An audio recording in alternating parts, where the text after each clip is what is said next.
જય ભગવાન, જય શ્રી કૃષ્ણ. હવે કર્મ કરતાં કરતાં ભગવાનનું નામ લઈએ તો તે કર્મ ભક્તિ થઈ જાય છે. તો પહેલાંના વખતમાં મહારાષ્ટ્રમાં એકનાથ નામના સંત થઈ ગયેલા. હવે એમને ત્યાં એમની સામે એક જમનાબાઈ કરીને બેન રહેતા હતા.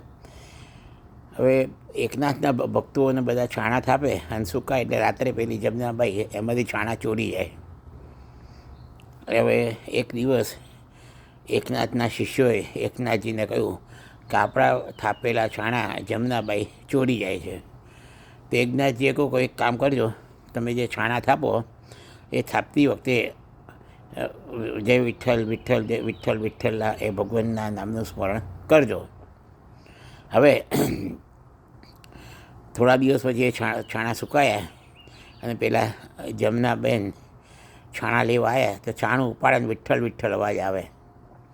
એટલે જમના ચોર ગભરાઈ ગઈ કે હું આ છાણા હું ઘેર લઈ જઈશ ને વિઠ્ઠલ વિઠ્ઠલ અવાજ આવશે તો હું ચોર છું સાબિત થઈ જશે.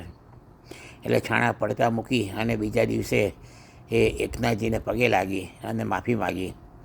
તો એકનાથજી કહે છે કે મારે ત્યાં તો ઘણા છાણા થાય છે, તારે છાણા જોઈતા હોય તો લઈ જજે, પણ તું વિઠ્ઠલ વિઠ્ઠલ બોલતી બોલતી લઈ જજે.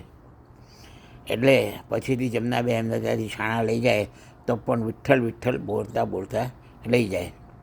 અને ધીરે ધીરે એ જમનાબેન એ સંત થઈ ગયા અને એકનાથજીના માર્ગદર્શન હેઠળ એમની પણ ઉચ્ચ ગતિ ઉચ્ચ સ્થાન પ્રાપ્ત કર્યું.